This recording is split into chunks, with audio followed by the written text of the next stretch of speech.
Hello, binges. Welcome to BingeWorthy, part of the Geekish Network. We binge a show to let you know if you should. I am your host, Rakai, the Noob from the Ville, and tonight with me, we have our wonderful two other co-hosts, Randy and Catherine. Randy, say hello to the people. Yo, what's going on, Benjis? Ricard, man, come on. What we doing tonight? Well, we're going over Blood of Zeus season 2, but before we get into that, we cannot pass up our introduction and our welcome to Catherine. Say hello to the people. Hello, and happy Odin's Day, even though this is Greek mythology, so not messed up with mythology. Mythology is mythology. Yeah. Now, if you're an audience member, feel free to communicate with us on the stream that you're watching right now on YouTube or maybe even Facebook, maybe even Twitch. We'll try to catch any communication, anything we see in the chat, and try to answer it as we go. But today we're talking about Netflix second season of Blood of Zeus. Now, Blood of Zeus from the first season is set in mythical ancient Greece, and the series revolves around Heron, the demigod son of Zeus, who's trying to save Olympus and Earth. Now, Heron himself is an original character created just for this show, but the existence of demigods born of the union between God and human is implied to be common in original myths. The show claims its prologue is one of the tales lost to history and then passed down with the current canon of Greek myths. The show features gods, giants, demons. I don't even know what automata is, titans, and mythical mounts from the original tales. And we're going to talk about all of it. Now, Rodney, our technical producer, he's going to post all of our cast members' ratings for the Blood of Zeus. And while Rodney posts the ratings, we'll let you know how we rate at the beginning of the show, and we'll talk about our ratings. But then at the end of the show, we do something that other shows don't do, where we, after we've had a talk about it, we'll see if anyone had a change of heart, and we'll re-rate the show. So, Rodney, how did we do? Oh, okay. Let's see. It looks like and I do know our one of our other cohorts, um, Courtney, she's not with us tonight, and she gave Blood of Zeus season 2 a binge worthy. So we have a binge worthy, a mini meal, full meal, and a full meal. That equates to slightly above a full meal. So rounded down to a full meal. So that's a solid rating. Catherine, what is there any explanation behind your rating? Yeah, so I kind of felt it was on par with like the first season, which I enjoyed watching it. It just I didn't think it was the most amazing thing I'd seen. Um, and had pretty like for me pretty fairly even pacing in some parts. I think it's just mostly the fact that if I'm rating it a binge worthy, it's something I'm like blown away by and it's amazing. And I guess I just rate it just it was entertaining, enjoyable. There were bits that were like okay, but that's my reasoning for my rating. No, understandable. Randy, I see you gave it a mini meal. Uh, what was that about, sir? Okay. I have been a fan of Greek mythology since I was in the fourth grade when I first read like the story of Perseus, right? I then watched the movie with my mother and I like knew everything that was going to happen. She's like, have you seen that? I was like, no, we talked about it in school. So I love Greek mythology since I was a little kid. But as I've gotten older, I always wonder like, do we need to stay in this universe with Greek mythology? I didn't learn a lot of other mythology, so the Greeks I always thought was great. But as I've grown older and been exposed to other things, I find a lot of the Greek gods now to be a little petty and and things like that. And I don't necessarily these stories have adapted for the times. And I think that they tried to make that with this. And for me, it didn't quite stick the landing. There were some things that I enjoyed, such as the action and the look of it. And then there was some retelling to try to make it a modern version of stories that I didn't think needed to be made modern version.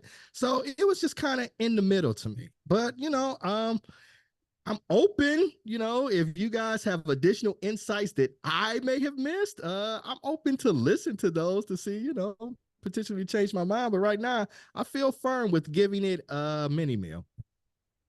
I understand both your viewpoints. I've Well, I mean, in a former life, I was a history teacher, and my favorite subject was ancient history, seventh grade content. And Greek and Egyptian were my two favorites. Even though I did love uh, Asian, Chinese, and Japanese martial arts, all that stuff too. But I liked all the different mythologies. But Greek had some of the best stories, had some of the best stories, and they had a lot of them. There was a movie, 1981, Clash of the Titans, that made me fall in love with Greek mythology. Harry Hamlin and, Meredith, Burgess Meredith, Laurence Olivier, great movie. However, I do feel where they're trying to update things for a more modern crowd, and I'm just not with that. This story where they try to modernize it and try to make it more palatable for a modern crowd, Eh, I thought that this was better than season one.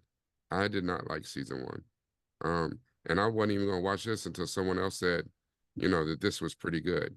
So that's why it came short. And I'm kind of like Catherine. Um, while it did have some good things, some redeemable qualities about it, this is not anything I was gonna go running and telling everybody you need to watch this. Only thing I gotta say is it's not bad. It's better than season one. Now, if you never watched season one, do you feel that people had to watch the first season to understand what's going on in this season? I'm gonna start with you, Catherine. I feel like so when I just rewatched season one to get it fresh in my mind, and then I went to this season, and they had like a pretty much a recap episode. They had a recap and they had a recap episode, which I guess you could go in and just watch it, but I think you'll probably lose some context. But for the most part, that recap episode kind of just feels like it retails the majority of the story. I also thought it was kind of weird. I don't know if it's just because I rewatched season one and then I went to this and like, okay, I got the recap, and then I watched this episode and I'm like, there's some parts that were told in a different perspective, but it's kind of a weird episode that I think was just repetitive. What do you think, Randy? I think that's a good question. Now, can you? I think you could, right? Mark's in the chat. He said he fell in love with the Hercules Kevin Sorbo show back in the 90s. You talked about Clash of the Titans. If you are familiar with Greek mythology, I feel like you can pick it up from context. It's a demigod. Zeus is trash and got somebody pregnant. They've got to redeem themselves, right? You're going to have either Hades or Ares is going to be the villain, right? I figure if you have any working knowledge of Greek mythology, you can. However, I think if you don't watch season one, kind of to Catherine's point, you will lose some context, right? You don't get to see the bond between the mother. You don't get to see what's his name, even the brothers, like his Seraphim. Yeah, you don't get to see his arc. So there are some things out there that I think you will miss if you don't watch season one. But if you're not too worried about it, you could pick it up and glean what happened just based off of your prior knowledge of Greek mythology. I would encourage you to do it. If you're going to watch season two, I would say watch season one first. The funny thing for me is I would almost say don't watch season one. And that was just, that's a personal thing because I didn't enjoy season one. And you're right, there are some things in there that you won't get and it won't make a lot of sense. You'll miss the context if you don't see them. But I remember when I started watching this, I watched the recap episode and I got even more confused. I was like, wait, I don't remember none of that from season one. I was like, did I see that the first time?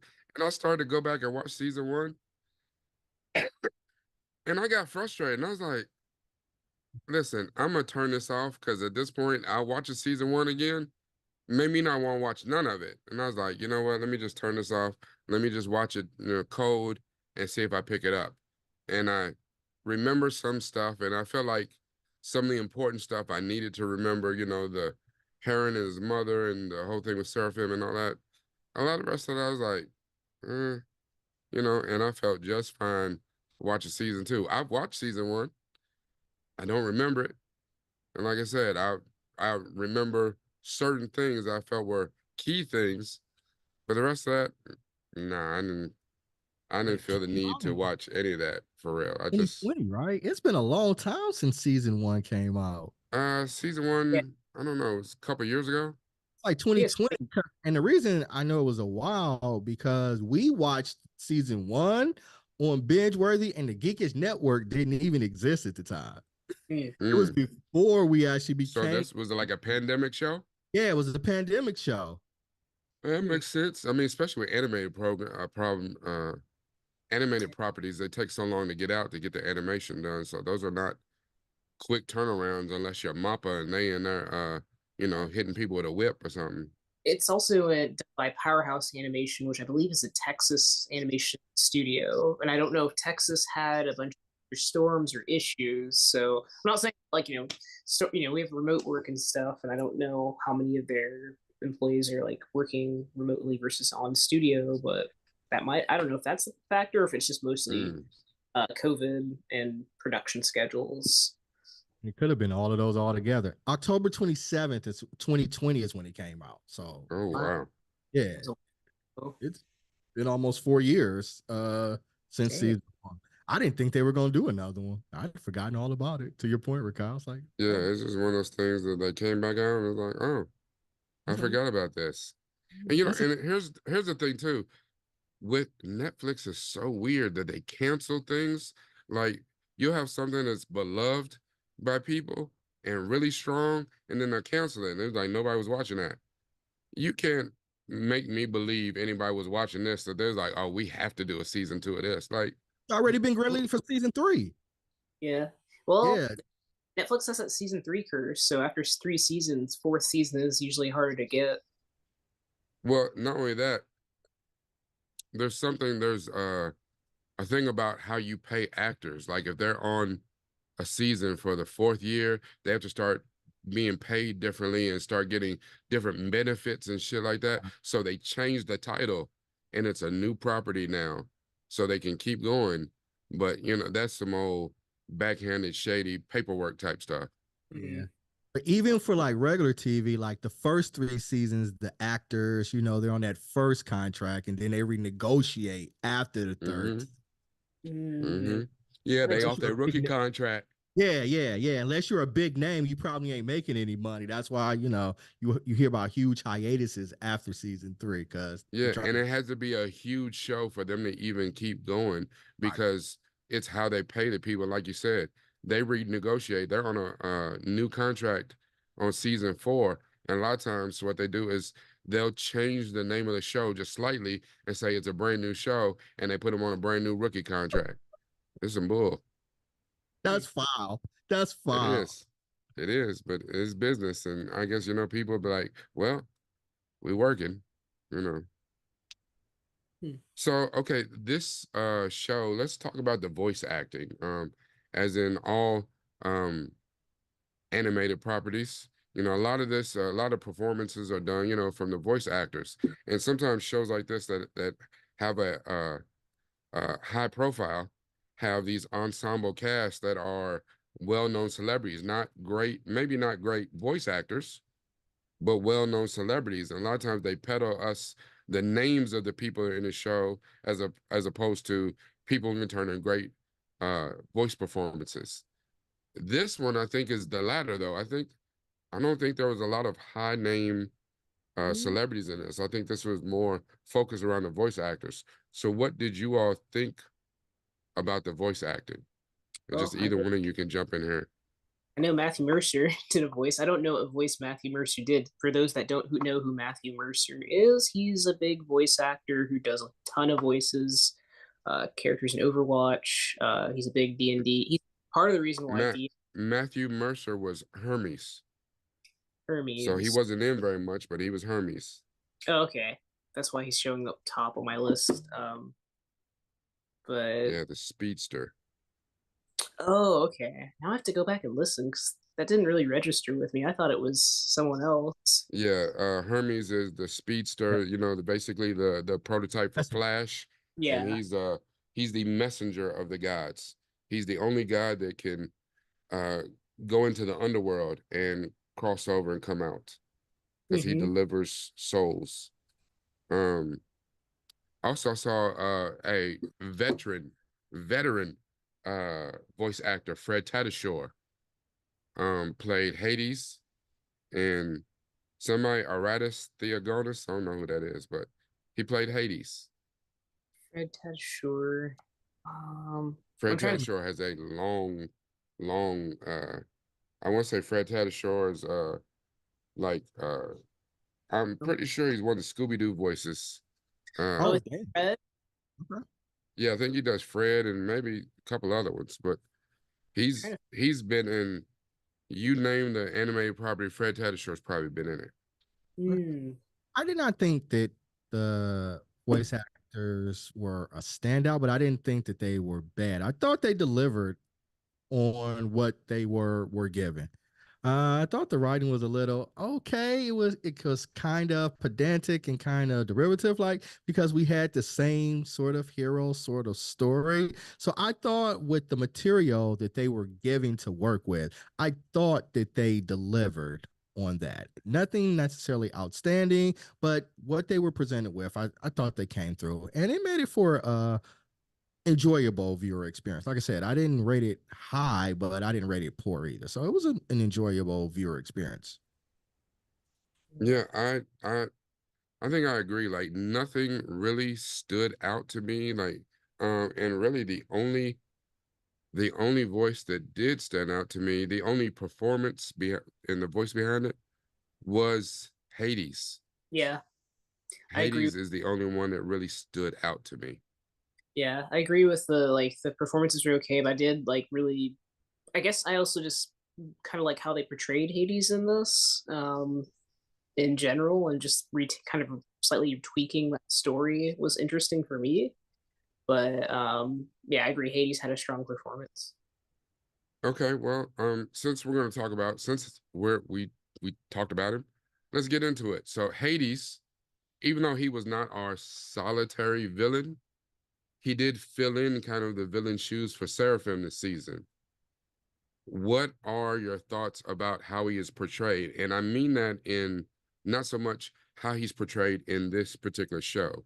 I mean, based upon how mythology always paints him in the story that we're always given about Hades, who, if you don't know, Hades is the god of the underworld, and he is our equivalent of Lucifer, of the devil. So that's kind of the parallel that we're given for Hades. How do you think about how he was portrayed? So that's one of the things that was interesting about me. And to try to provide a little bit of background, as you talked about, not only is he the god of the underworld, though, his relationship with Persephone through most of history, it's that he kidnapped her. Yeah, He Mm-hmm. kidnapped her and brought her down to the underworld. And her mother was having an affair. She didn't let the crops grow. The weather got bad. People were dying until she got her back. And so she eats 6 pomegranate seeds and she's required to stay with Hades for 6 months. They kind of reversed that and it was like, nah, this was Persephone's ideal. And she was really in love with Hades. And I was taken a little bit aback by that. I don't know why we needed to change the story. Again, the Greek gods are not good people, right? Like you think of Mm-hmm. divinity and things like that, but they are not. So to try to twist it and give it that kind of story, it kind of bothered me a little bit. Did it? Mm. It did. What do you think, Catherine? I disagree. I actually like that. That was what drew me into the show, and I guess I liked how the mother was the one who told everyone the original story. So they did still reference the original story. It was just that, you know, especially with storytelling in general in mythology, it was just told in the way that we know it. But in this story, it's more of like a love story. And I Mm-hmm. also don't really see him as like he's not really much of a villain, but I kind of see him as in a gray area, but he's stuck in a hard place in this version. But I don't know. I like that aspect of it. I thought it was very interesting. I just do have a lot of questions about his character design in terms of his bald spot and like some of the scars and what causes that. That's more of a design question. I know he's like in the underworld and it's all messed up and it affects his psyche, but I don't know. I liked that part. Just to circle back to it. I I actually agree with you, Catherine. I thought that was a, a it was a pretty genius way to tell the story, because at the end of the day, um, the three brothers, so Zeus, Poseidon, and Hades, are three brothers. We have to believe the story that's told. However, they're just three brothers. How that plays out and how each one of them becomes lord of a different thing. Like I thought it was very interesting that um Hera played a part, and she manipulated it to make sure that Zeus won, and which basically screwed over Hades. And even from Zeus's point, he didn't know that Hera manipulated, but then again, he kind of knew. He just wasn't gonna say anything. He's like, well, she didn't tell me outright, so I'm him. And so to play it this way, and to play it that he's upset. Now, while to Rainey's point, that doesn't, give me no whole lot of sympathy for his character. Demeter came down there and Me Too'd him. She went and turned full Karen and just lied to everybody and turned everybody against him immediately. It was like, listen, look at that Karen on display. She went full Karen. So To me, I thought that was interesting. yeah, I just thought it was contrived. I agree with the story about Hera because I feel like that's who the character of Hera is. She made her bets with Zeus and she was like, yeah, I'm gonna make sure I do everything possible to ensure that he is the god of all gods and I'm going to be right by his side. I thought that was really consistent with the themes we've always had about Hera. The whole kind of changing it up, it was just I don't know, it just was weird to me. I thought they were trying to do No, it but modern. the thing about it is they did that to explain Hades and Persephone and his willingness really to still be who he was and do whatever it was he was trying to get out and be in control. He was sick of being down there, and he was like, nope, I've been cheated. I've been, done wrong by my brothers all this time. I'm gonna get out. And it's still to the point of where Gaia says, you have been given every opportunity, and once again, you failed because that's who he is. He is all too eager to blame everyone else for his shortcomings. He can't see that it's really is him. It's him because that's No, who I he agree with is. that. I agree with that. And I don't have a problem with that characteristic of him. Just didn't like how that story changed up. Yeah, I mean, it's all about perspective. And the one thing about history, I used to tell my students, it's called his story. Yeah. His story. The story is told by the victor. Whoever wins gets to tell the story. You don't give a damn about the loser's point of view. You lost. Of course, you're gonna make it sound better or make it sound like it wasn't that bad. You got your ass whooped. We don't care what you said. I was talking to some people the other day, and I was like, tell me who's the dude that came in second place at Usain Bolt. Don't worry, I'll wait. Nobody knows, and nobody cares. He lost. So yeah, that was it. It bothered me. I ain't like No, I get it. So, and again, that's part of this show, trying to do things. And I think to your point, Randy, so this is not the first time they've done this though, and that's the only reason why it didn't bother me as much. Because if you look at what DC did with the Sandman series, but not Sandman, before that, they wrote out the TV show Lucifer. Yep. That was the same thing. They did the same thing. He Yeah. quit hell. Like, you know what? I'm done. I don't like this. I'm gonna run a bar in LA and just be me. I'm gonna be the evil guy that does what I want to do. Cause guess what? I can do what I want to do. You don't like Zeus? Come get me. You know what I'm saying? Who gonna stop me, boo? And they did that. And that was a good show. No, Lucifer was They great. Yeah. yeah, and that but it was the kind of the same premise, but they did more to make Lucifer almost what they did. They made him heroic, and yeah, the end of the show he became God. He was like, "What we doing? We just out here wilding. We just doing anything now. Just okay." Even a graphic. Yeah, yeah. I want to say yeah, Lucifer's a graphic novel, but it's all Neil Gaiman. Listen, that dude. I don't know what be going on in his mind or what type of medicines and herbs he's taking, but he's on. They good. He's on something. I was gonna say there's another, not the Lucifer graphic novel, but there is a graphic novel called Lore Olympus that also changes a lot of character stories. It's more of a romance story about between Hades What's and it called? Lore Olympus. It was Uh-huh. supposed to be an animated show. I don't know what happened, but it's graphic novel, and it's about Hades and Persephone. I think it is a Hades and Persephone story, and it's a love story. So is So it the same premise, similar to the same premise we got here? Because I've heard that some other places have taken that interpretation that we found here in the Blood of Zeus. This is the first time I've ever heard that story. And again, I'm kind of a purist, so I've heard the original one. And when I saw this, I was like, what are we doing here? I guess yeah, but the interesting thing is, how do you know you heard the original? You heard What? a story, and maybe it was the first story you heard, and be like, all right, that's the story. That's the one I know. I'm done. I never heard this version though. That I'll put it like that. I've read a lot, and I've read a lot of them, and I've never heard.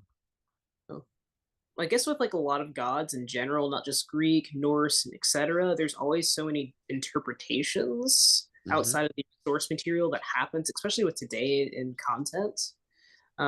So I guess I'm a bit more flexible in terms of interpretation, just because of the nature of storytelling and just like gods in general and what people believe in. It's always gonna be tweaked or changed throughout time. Yeah, No, I think there are oral traditions, right? They've been passed down from one. You go to one village, the stories are a little different than another village. You know, in one village they're worshipped as gods, and in another village they're like the worst thing. Like Athens is named after Athena, right? You know, so in another village she might not be worshipped the same way. So I get all that, but you know, well, here's what makes this interesting to me. Like I said, I grew up you know, a super fan of all this type of stuff. Became a history teacher, ended up teaching it myself. And just for the record, Randy, I teach the traditional, the classic version. So what you're used to. Yeah. I think what's interesting about this, as time progresses and they start changing these stories or making them more palatable for people, if this is what people come across first, this is what they believe. This is their truest version to them. If they watch Lucifer and they start tying it into the other pantheon of gods, then that's what they tie stuff into. Depending on what your first exposure to Greek mythology may be playing God of War on PlayStation. Yeah. And you start to be like, well, where's Kratos in this? Like, Kratos done already whooped Ares. Heron just need to go get Kratos. You'd be like, yeah, that's not a thing, my guy. And they're like, wait, what do you mean? It's a whole video game. You the one not knowing. You don't know, Dad. Or it's the Disney version of Hercules, which is absolutely, absolutely. Where they took that and made Hercules Achilles. Yeah. And Zeus is and Zeus is the good guy in that one. Yeah. He's a decent human being. Yeah. That how crazy is that? Well, and Hera is his right. It's Zeus and Hera. Hercules in the Disney version is their son. Yeah. Yeah. Yeah. He's not getting around. He's just a good family man. He's a good dad. Oh God, we can't ever imagine Zeus is a good family man. No. He was laying with everything. Everything. And he was creepy about it too, turning themselves into swans and birds and showers of gold.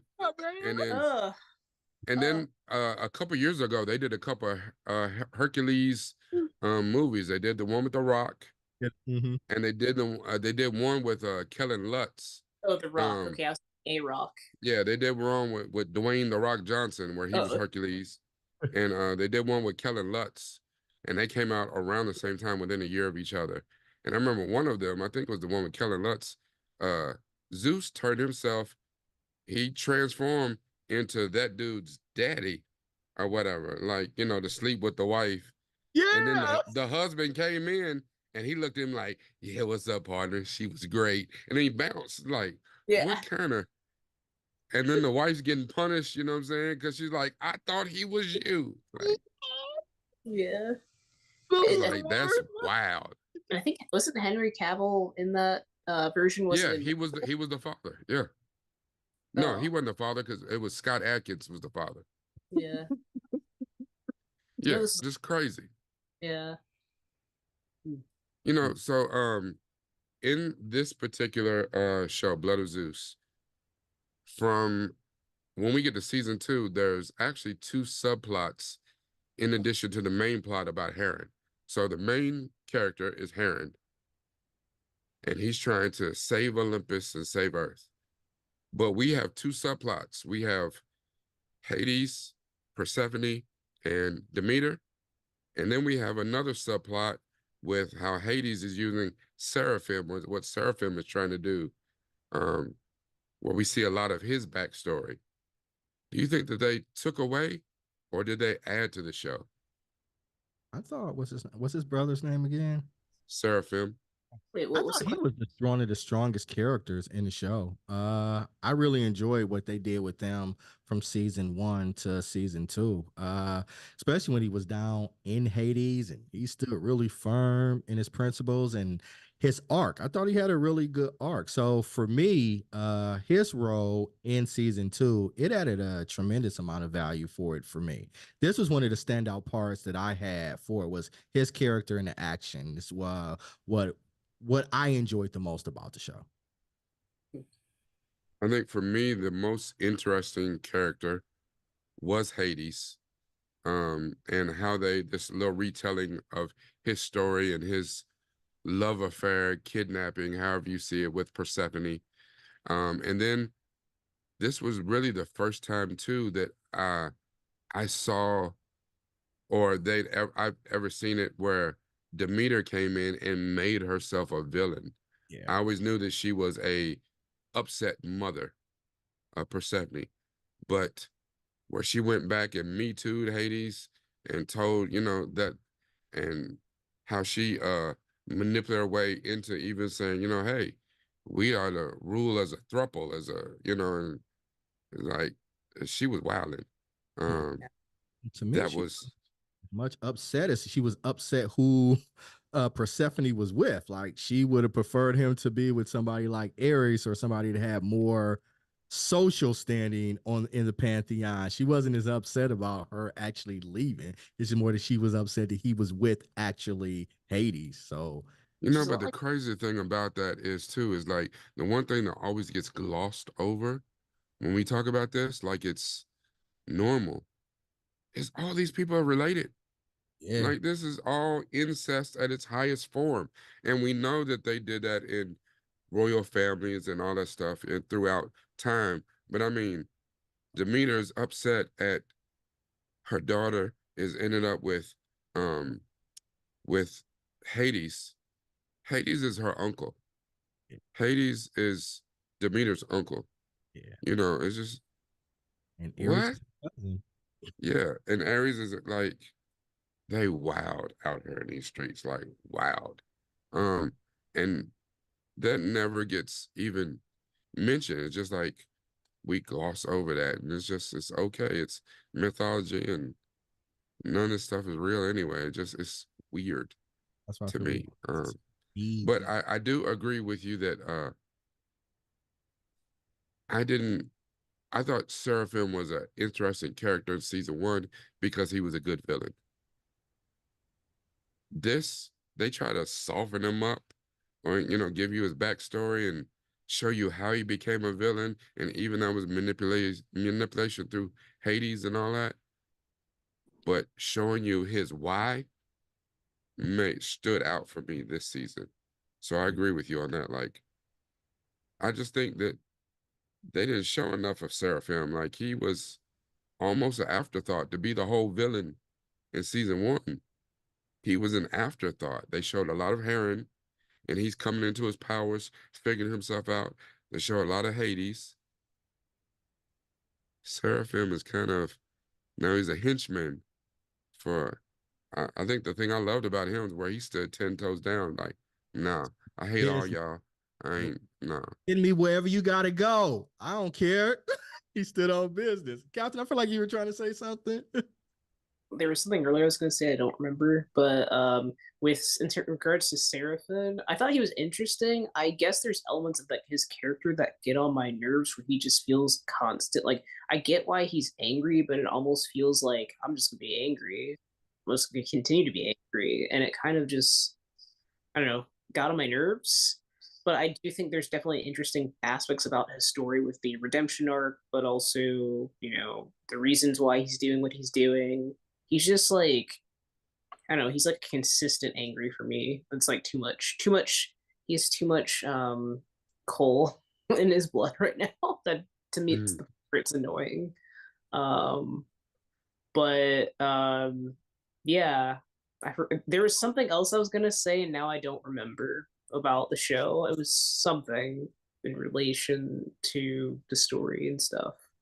I'm just stuck on um, the Zeus Immortal reference now. And that's just blocking whatever I was gonna say. Yeah, we Okay, good. so we get introduced to Demeter in this and her daughter Persephone, but I feel like we've talked about them enough. I think the one very interesting, and not really a standout, but a very interesting choice was Gaia. Mm. Um, and Gaia becomes extremely pivotal right at that surprise ending. Um, what do we think about the addition of Gaia? And for those that don't know, in Greek mythology, but not only Greek mythology, a lot of mythology, Gaia is always referred to in most mythology as Mother Earth. And in this, Gaia is the mother of all the Titans. She's pretty much the mother of everything. You can go back and look at it like those. It's convoluted, you got Kronos and you got a lot of people in between it, but uh Gaia, I think, is considered to be like Zeus's grandmother or Mm-hmm. whatever, and she took care of him. The story is that when he was born, Kronos was eating all of his kids because the was it what's the state prophecy The was that prophecy. one of his kids was going to rise up and kill him, and he's Mm-hmm. like, well, they can't kill me if I eat them all, and so he was eating them, and they wrapped up. Now, the way I heard the story when I was a kid was they wrapped up a huge rock, a boulder or whatever, and wrapped it and fed that to Kronos. He wasn't paying attention. He ate it, thought that was Zeus, and they hid him away. The way they portrayed that in this was interesting, which I guess makes sense. And they even put a little magic on it to make it sound like a baby, cry like a baby, so Kronos would eat it. Um, but Gaia protected that stone, and then after Hades did what he did at the end, she came back and released, you know, the monster. It's all bad at this point. So Heron is bleeding out, died. Hades then betrayed him again. Zeus is gone. Gaia steps in and makes the situation 10 times worse. What do we think about Gaia?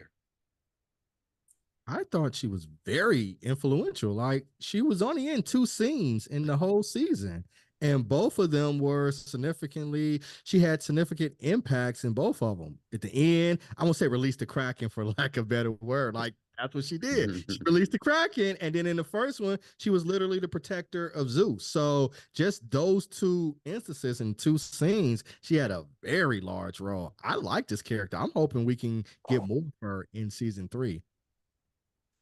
Yeah, I'm not as familiar. Like, I feel like I've heard the term Gaia. I have to probably look into it. But when I watched it, I wasn't as familiar with it. I'm most familiar with the main gods. But I did, yeah, agree. Like, I kind of liked her, role. She like just kind of gave up and said, "F these kids. It's time for you to get a timeout and get spanked.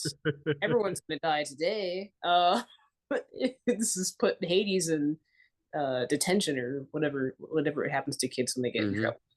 But yeah, I agree. I liked it, like the whole kind of explain Kronos and all that. Even the Yeah, use of, I go ahead, Catherine. even how they describe, like how the show describes, I guess magic or their powers is a bit more technology focused and how they Hmm. interact with things and how you know the the Titans and just how they I guess how they just display their powers. It feels like it's coming from a more technological angle versus a mysticism magical element. Like everything has like a technological reason and function. It's that's a bit modernized. Well, and I think that is too again to make it more palatable to current audiences, especially when I mean they are literally called gods. Mhm. So that off the top says this is religious based. But with so many people being having an aversion or being not very religious, this makes it a little bit more palatable to understand, even though when you say that they're gods, it's not really religion because we're quick to say, no, this is mythology. Because in the world today, nobody believes in polytheism, that there's gods for everything, that there's all these different gods, and if you believe or if you don't, most people believe that there's only one or whatever. Back then there's like, listen, we need a god of everything. Ain't no way that one god can be over control of everything. There need to be some other major gods and some minor gods and some little street runners, or I don't know however they do it. Not Yeah. cities, I right? Of villages. Like you had one god where that whole village, they worship that god. And then in another village, that's what their primary gods. Like it was all split up. Because again, Yeah, worry about Athens is named after Athena because she gave them the tree. She gave them the the olive tree. tree of knowledge. Yeah, Yeah. the tree of So knowledge, and olive tree. When Poseidon was going to like, I think Poseidon was going to drown him or something like that. You're like, nah. Good. And so they chose her as their patron god. So yeah, but Athena and Poseidon have been into it forever. Um, including, the whole story about Medusa. That's a whole different thing. Um, and all of the Greek cities had a patron god or goddess that was basically in charge of their city, and that's who they prayed to. Made it easier for them to be like, we don't got to pray to everybody. This is who takes care of our city, so we pray to this one, deity or what have you. Um, as explained in many other movies, and I think probably even though those movies are terrible, featuring Sam Worthington, the updated Clash of Titans movies, Yeah. like Clash of Titans and Wrath of the Titans, awful. Don't watch those. Awful. But they have Liam Neeson playing Zeus. And the interesting thing about that, and it's kind of prevalent in other cultures too, is that your ancestors, people that cross over, the gods, only have power based on your belief in them. So if you no longer talk about them, you no longer think about them, you no longer believe in them, they don't have any power. And a lot of these areas of the world that had polytheism, they moved away from it because they, converted something else. The Greeks quickly became part of the Roman Empire when Rome was on its heyday. And then Rome, started basically Christianity. So, and that took over all the Roman Empire. So everyone had to kick all their pagan views to the curb. Um, I thought that this was interesting to do this, and I did like Gaia in this. I heard, as a matter of fact, I think it was Courtney was the first one that was done with this, and it was people saying Team Hades or Team Gaia, because even though they understood Hades did what he did, they was like, well, look what Zeus made him do. Look what Hera made him do. Look what Demeter made him do. He's fighting for love. He's fighting for Persephone. He wants to get out of the underground because who wouldn't? And then Gaia's like, y'all are wilding. I'm releasing, what Gather say, F them kids. Like, and people on the internet was taking sides, Team Gaia versus Team Hades, which I thought was really interesting to me. I was like, why does really people Team Hades? Like people are siding with that? Is that because they watching Love and Hip Hop these days? Because no, I that's mean, it's a power struggle. It's a power. We just talked about they're all related, and the I mean, crown was to be the god of the gods. That was the crown, yeah, to and be so Zeus and his wife tricked Hades out of it, and his consolation prize was he ended up in the world of the dead. It's a hell of a consolation prize, man. When you could have potentially been the god, the king of the gods. So I get it. It's Yeah. almost to me almost a Cain and Abel type of thing, right? Yeah. I can see why you could be pissed off that your brother, tricks you, and not only did you lose, you lost real bad. You didn't lose, and you like the right hand man. You lost. You got pushed all the way to the world of the dead. It's a hell of a, and you got centuries. Not on, But yeah, that, like if you look at the split, air, you're king of the air, pretty much, yeah, the king of the heavens. You got the the king of heavens, heaven, the king the of sea, ocean. the Yeah, yeah, the sea, the ocean, and then the underworld. It was like, dude, right. Like how I you couldn't get make me like god of the mountains or god exactly of the like desert or something like. how I get the dead. Yeah. I mean, I guess even in that chat, I was Team Hades because I could relate to. I mean, I've never been in that situation I guess like that, but I can empathize with Yeah, I Hades get too. when hey, I'm going to the underworld and I lost all my beautiful hair and I just aged horribly and got a purple patch of something. I don't know Mhm. why, but yeah, Yeah, he got tatted. He got his skull tattooed. Like Gotta he's have yeah, the angry. yeah, you gotta have yeah. the coin to put on people's eyes, the river, still like all these things he's got to manage. Like it sounds terrible. It It sounds does. horrible. It does. And then there's levels to it. Like there's levels, and it sounds awful to be the god of the underworld. And that's the thing. It's not like he's not a zombie. He's still a regular god, but even there's a punishment. If he's gone too long, he gets a punishment, has to go back. Like, Yeah. He burns like a God, vampire. In the chat, yeah. Hades was initially the god of wealth and fertility before his duty was set to oversee the underworld. I didn't know that. I didn't know Hmm. that. That's interesting. Hmm. I'll have to look into that. Yeah, Then I how do mean, you I how do mean, you father? I, I Yeah. mean, because and basically what they said when he became the god of the underworld, when the split was done with the three brothers, and he went to god of the underworld, they had to pass that on. So, um, basically, a lot of them duties got passed on to Dionysus. Yeah. He's the god of the party. He's the party guy. So now You know, amplify this. eat, drink, and get married. Like, He was getting money and he was having, relations. And then he But got to leave all that and go down to the dead. yeah, yeah. and They made him leave Vegas and go to Florida. Boy, I'd have been mad too. uh, Hmm. yeah. When you were talking about the gods and believing thing, it kind of reminded me of American Gods. It's a similar Yeah. where Hmm. Another they don't. Neil Gaiman project. Yeah, yeah. Yeah. I mean, Neil Gaiman likes his mythology and gods, so and I like mythology and gods too. So we used to listen to mythology That's podcast. because that's because in mythology that's fertile ground because a lot of it is perception and belief, and belief can be anything. So um there's a lot of and even to like what we were saying earlier about making it more palatable for modern day folks. Mhm. That was where American Gods really shined because they were saying the new gods were like technology, media. Yep. And you can't tell me, listen, you anytime and look at my kids and they got their face stuck in their phone, that's their God.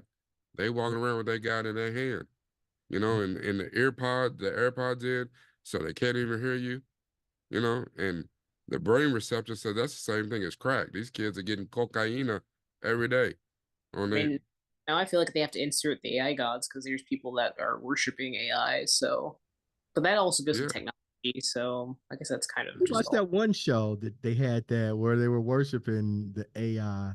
It was God. What was the name of that But show? is It was it like Nexus or something? I forgot. Genius or Dex? That's new to me. Was it Devs? Worshiping. We watched it on BingeWorthy. I don't know if either you guys were on there, but anyway. So which one are you rolling with? Are we rolling with Team Hades or Team Gaia? For Based on me, the at this points we point, talked, I'm going with Team Hades, man, because I feel like he got the rough end of the stick. um, he did get the rough end of the stick.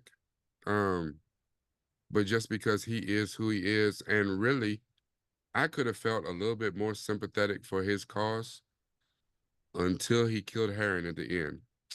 So I'm Team Gaia. F them kids. And Mrs. Davis, that was the name of the show. What was it? Oh, Mrs. Mrs. Davis. Davis. Yeah. What show? All right. Mrs. Mrs. Davis about Davis. the AI that was the god. Yeah. So, Catherine, So, Team Hades, Team Gaia. Team Hades. Like Gaia's cool, but Gaia was like I don't know, I feel like it was too harsh. Like all of a sudden going from, all right, I believe in you. I believe you can make a change to Hades, you done messed up. You ruined it for everyone. Like F you and you all die now. yeah, So but the savior to make the change, the one who's going to be able to save Olympus and the earth was Heron. yeah. Hades then killed him. And then Yeah. hell, not only that, he doubled down. He's the god of the underworld. He don't even got to go down there and get his body. He's like, you know what I'm saying? Killed him. Yeah. Dead. He ain't I, saving nothing now. I'm in Well, what charge. about you all? Team Gaia, Team Hades. I'm team yeah, guy. or team F them something kids. else. Team F them kids. Yeah. All right. So let's as we begin to wrap this thing up. If that's where we ended season 2, do we want a season 3? Yeah, we gotta get a season Yeah. 3. The closest arc out. I feel like we need a season 3. Like a season 3 to end the story and be like, all right, we done. Like that's it. Yeah. For me. I want to just kind of know what happens. Like I'm familiar with some of the gods. I just don't know. Like I don't know this chapter or this part, whatever it is, in lore in terms of Greek mythology. So I'm just genuinely curious. that's because this part didn't happen. This is all Okay. Okay. Yeah, So it's yeah. Yeah, they didn't get it till F them kids. No. well, That yeah. we know of. Yeah. Yeah. So at this point, I don't want this to linger. I think I didn't like season 1. I did like season 2. I'm hoping that we get more of the same or even better so that I will like or really love season 3 and we stick the landing or we end this thing strong. I don't want them to, get to the end of season 3 and now we got another cliffhanger about, who killed JR or something. No. Yeah. We don't need season 3 is all we need. No. Need to go into like no. I think that was one of the things Mark talked about in the chat. The Kevin Soros Hercules, like it went on and on and on. Yeah. They and left some things Greece just and they were going. I was like, what are we doing? It's not even the same. no. And in the chat, they got they're going with Team Sephron. Hefe. Team Seraphim. Sephron. Okay. Or she says, I'm cheering for Sephron to get his redemption.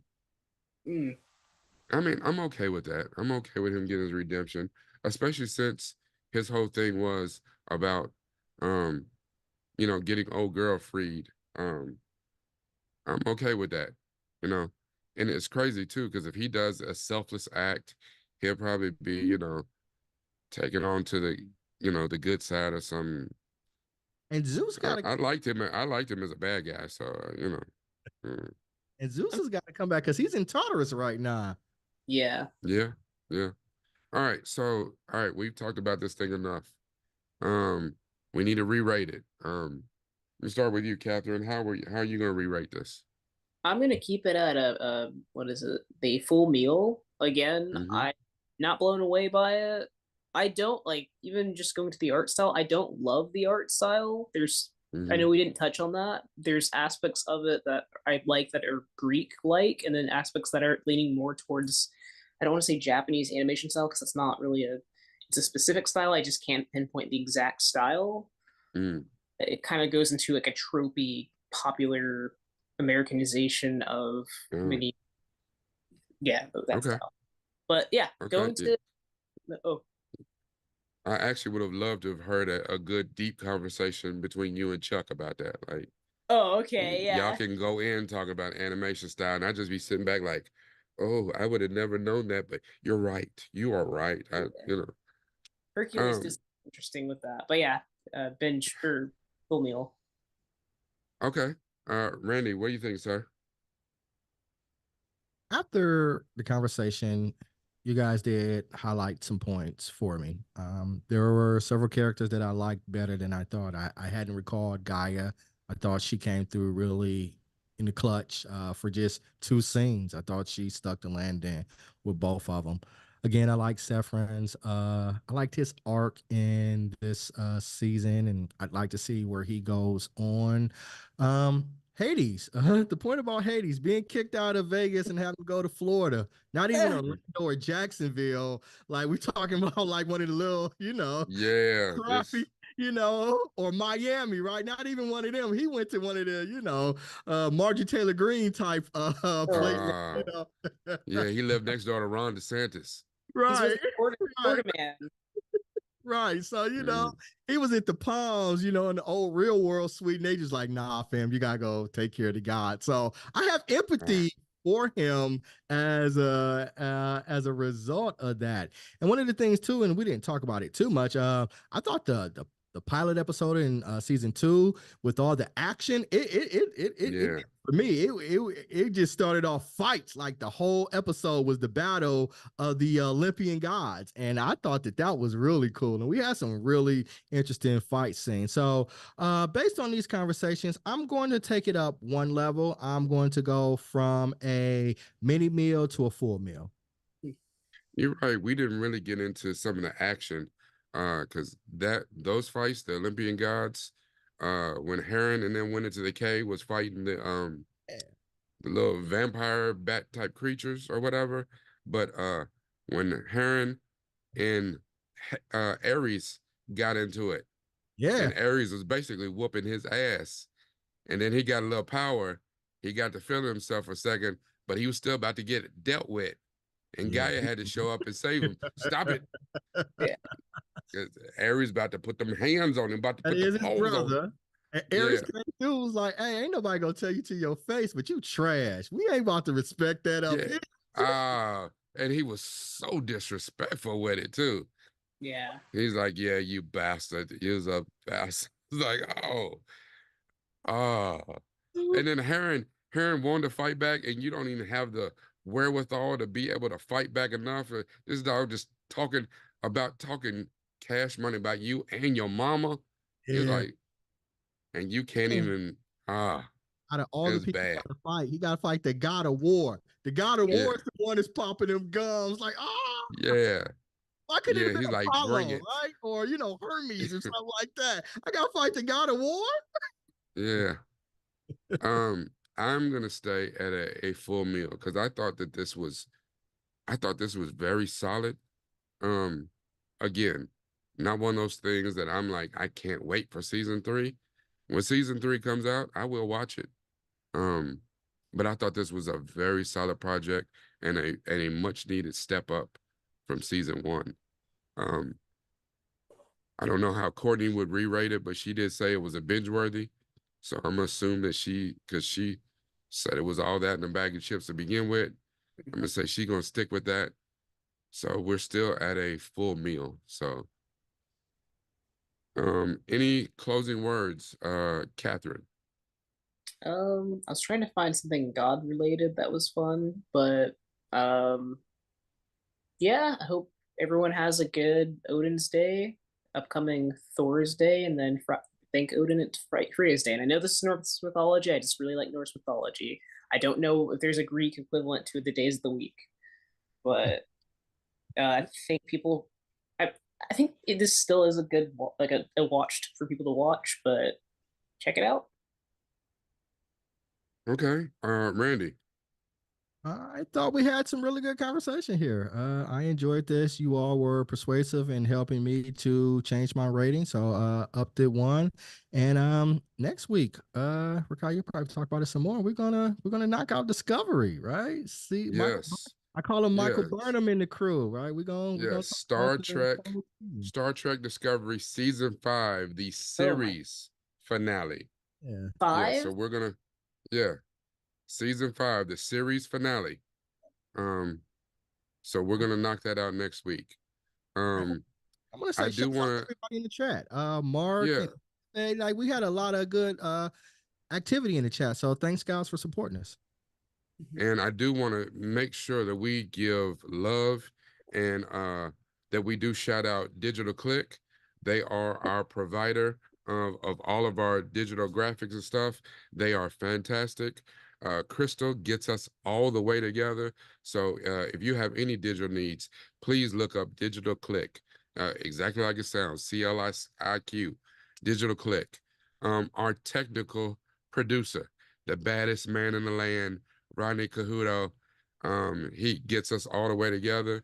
And one of these days, he's not going to be running the board. You're going to see his face. He's going to be on the show with us and being able to talk. He's so busy. He's such an important man. He got so much going on. He don't get to watch the shows. So he has to kind of get the show started and then walk away from the computer and come back. So, but he is that guy. To all of our cast members who are not here tonight, this week was actually our founder of the Geekers Network, our brother, Charles Babb. It was his birthday this week. What was it? Sunday was his birthday. Monday. So happy birthday to Charles. He wasn't with us tonight. And we are missing Courtney and Allison De La Cruz. We are missing them tonight, but they'll be back with us soon. As we said, we're doing Star Trek Discovery next week. And I want to say, everyone, as Courtney would say, geek out and good night.